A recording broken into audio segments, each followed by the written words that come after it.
To buy or to rent? That is the question. Dude, you love New York. Dude. You're gonna be here for at least like 10 years, man. Minimum 10 years. You gotta think about buying. Buying is the way to go. Rent. It's just first security to move in, and then guess what? You can go on all those trips you have planned. PR, private villa, all the drinks you can drink. No. Your financial advisor said that you need to save that money. Your cash is trash, and you need to make your money work for you. Yeah, but don't you want another new car? I mean, you get a new one every 2 years, right? Well, this is the thing. That's only 2 years. You know, you've been married for 11 years, man. That's commitment there. It's like owning your own thing. You both have great points. Does anyone else go back and forth like this when it comes to buying or renting?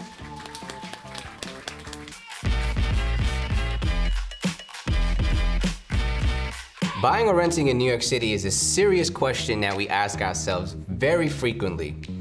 Do we have enough for a down payment? Should we rent for another year? Today, I'm gonna be going over some pros and cons of both buying and renting. First, we're gonna start with some of the pros of renting. For one, it provides tons of flexibility.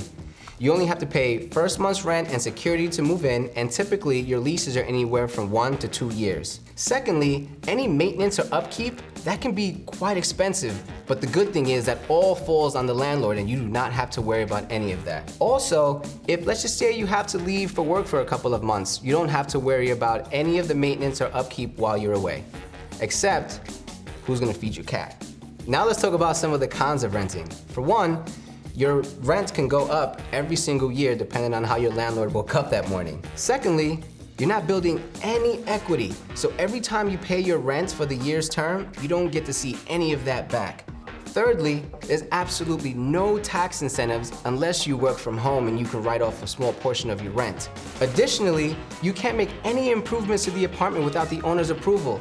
And when you move out, those upgrades stay. And lastly, if you're like me and you like fur babies, it might not happen in a rental. There are some owners that do not like any pets. Now let's talk about some of the pros of buying. For one, it creates a sense of ownership and pride. This is yours and something that you worked really, really hard for, so get excited about it. Secondly, if you don't like the way something looks, you have the ability to change it. You can pour some money into your property, make some minor upgrades and improvements, and guess what? That also increases your property value, which is great for you. Thirdly, you get to have some tax benefits. You get to write off some of the interest that you pay on your mortgage, which is amazing at the end of the year when Uncle Sam calls your name. You can turn your property into an investment. Let's just say you buy a multifamily. If you have multiple units in your property, you can rent those out, and guess what? You can almost live for free.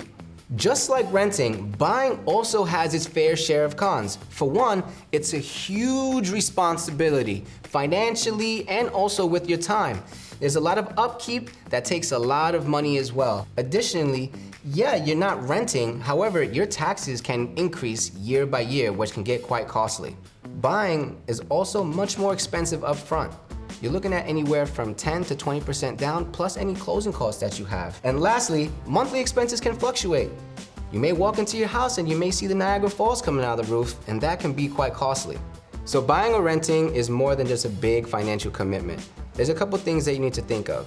If you want to buy, make sure it's somewhere that you're gonna stay there for some time. Make sure it's a neighborhood that you're gonna love. It's a neighborhood that you wanna raise your family in. If you're the type of person that wants to explore all of New York City, then I suggest that you rent. You have the ability to have no commitment and bounce around from neighborhood to neighborhood. Buying or renting have both their fair share of pros and cons. You just need to find out which is the right one for you. So when you're ready to make that decision, you know who to call, the Indigo team. All right, I know you guys are magicians and you could work magic out of that. Yeah.